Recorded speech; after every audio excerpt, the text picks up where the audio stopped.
Way before the very first selfie was ever snapped, the ancient Greeks and Romans had this incredible myth about someone who was, well, just a little too obsessed with his own image. According to one telling of the story, there was this incredibly handsome young man named Narcissus. He wandered the world looking for someone to love, but he honestly believed nobody was ever quite good enough for him. So, after coldly rejecting a nymph named Echo, Narcissus stumbles upon a shimmering, completely still river. When he leans over the water, he catches a glimpse of his own reflection. And the sheer beauty of that face staring back at him was so overwhelming, so utterly captivating, that he became literally paralyzed by it. He falls completely, hopelessly in love with his own reflection. He's entirely unable to tear himself away. He actually stopped eating, he stopped sleeping, just totally consumed by his own image. Ultimately, Narcissus drowned right there in the very water he was staring into. A flower marked the exact spot where he died, and today we still call that flower the Narcissus. It's a tragic story for sure, but it perfectly captures the core concept of what we're exploring today, an elevated and ultimately highly detrimental obsession with oneself. Before we begin, if you're interested in psychology, human behavior, and powerful life lessons, make sure to like this video and subscribe to the channel. Now let's begin. All right, let's dive right in. Today, the word narcissist gets thrown around a lot, doesn't it? It's become this huge buzzword in advice columns and casual conversations. We usually use it to describe, say, a friend who takes way too many selfies, or maybe a coworker who's a little too proud of a recent win. But true narcissism, it's far more complex than just having really high self-esteem. It's actually a specific set of traits that psychologists have rigorously studied. The formal clinical definition is an inflated, grandiose self-image. And it's absolutely crucial to understand this clinical difference, because individuals with these traits genuinely believe they are inherently better looking, smarter, and just far more important than everyone else around them. Because of that deeply rooted belief, they walk through life expecting that they inherently deserve special treatment, totally regardless of their actual achievements. Section 1. The two faces of narcissism. Grandiose versus vulnerable.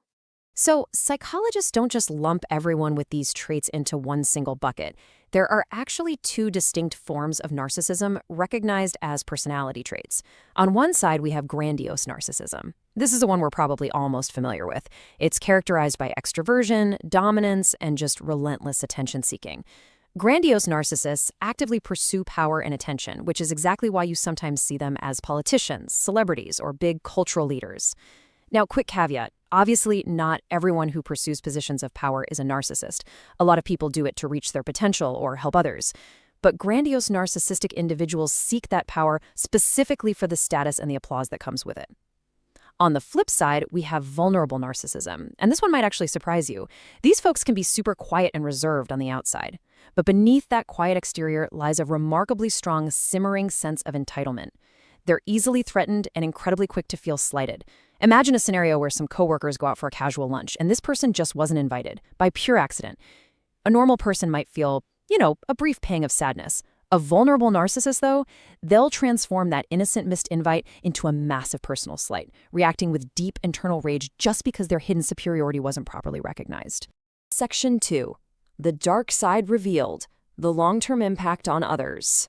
Regardless of whether it's grandiose or vulnerable, the dark side of these traits always reveals itself over the long haul. Narcissists tend to act extremely selfishly, and the consequences for the people in their lives are just profound. In the workplace, narcissistic leaders might steal credit for your work, blow up at even the mildest constructive feedback, or make highly risky, downright unethical decisions purely because they're focused on their own glory. And at home, the damage can be even worse. Narcissistic partners are often dishonest or unfaithful because fundamentally, they feel entitled to more than everybody else. And when their rosy, inflated view of themselves is challenged by reality or by their partner, they can become deeply resentful, often resorting to gaslighting and aggressive manipulation. Honestly, think of it like a disease where the person who has it feels pretty good, but the people around them profoundly suffer. Section 3. When it becomes a disorder, narcissistic personality disorder, or NPD. So up to this point, we've been talking about narcissism as a personality trait. And, we all sit somewhere on the spectrum of those traits.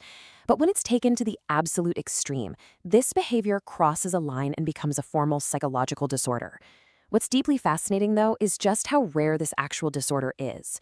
Narcissistic personality disorder affects only about 1 to 2% of the population, and it's actually more commonly found in men.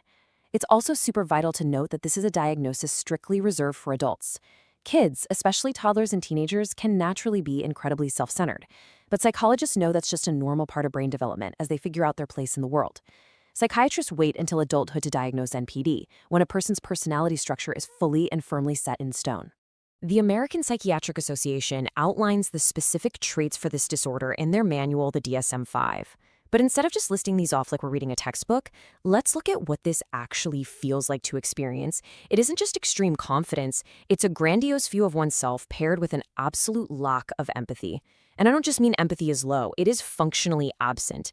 They literally cannot put themselves in your shoes or care about your emotional pain. This is combined with a massive sense of entitlement and this insatiable, endless void that just constantly needs filling with admiration and attention. So the crucial takeaway here is this. What makes these traits a true personality disorder is that they completely take over a person's life and cause significant, tangible devastation to the world around them. Let's anchor this in real life for a second. Think about how completely exhausting it would be to work with someone who aggressively turns on anyone trying to help them, constantly shifting the blame and destroying team morale just to protect their own fragile ego. That's the destructive reality of the workplace for folks dealing with someone who has NPD. Or imagine the absolute heartbreak of a family dynamic where a spouse or a child is never truly loved for who they are. Instead, they're basically used as a prop, an accessory or mirror designed entirely to reflect the narcissist's greatness right back to them. It leaves those family members feeling unseen, drained, and completely hollowed out. Section 4. Root causes of narcissism: genetics, parenting, and culture. All of this naturally leads us to a pretty fascinating question. Where do these deeply ingrained traits actually come from? Is it nature or is it nurture? Well, it turns out it's a mix of both. Essentially, genetics loads the gun and the environment pulls the trigger. Step 1 is genetics. Twin studies have actually shown there's a strong genetic component to narcissism, even though scientists don't yet know exactly which specific genes are involved. Step 2 is the environment, specifically early childhood parenting styles. Think about modern parenting trends where a child is constantly put on a pedestal. Parents who relentlessly praise their kids, telling them they're outright better than everyone else, can actually accidentally foster grandiose narcissism.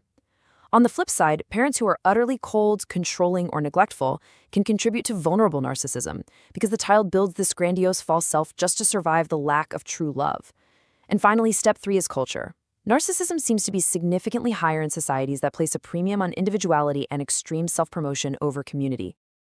Let's look at how this builds culturally, specifically in the United States. Back in the 1960s, there was a very strong communal focus in society.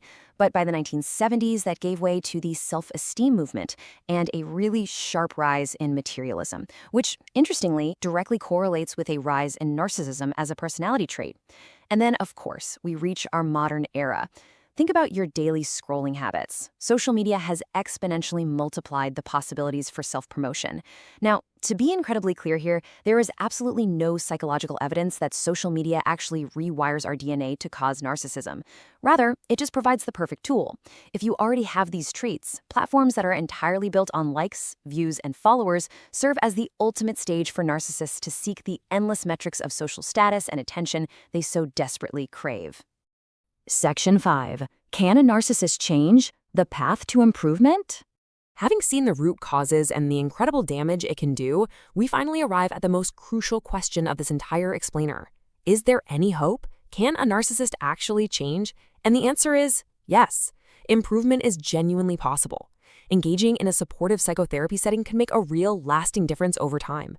Anything that promotes honest reflection on their own behavior and actually caring for others can be incredibly helpful.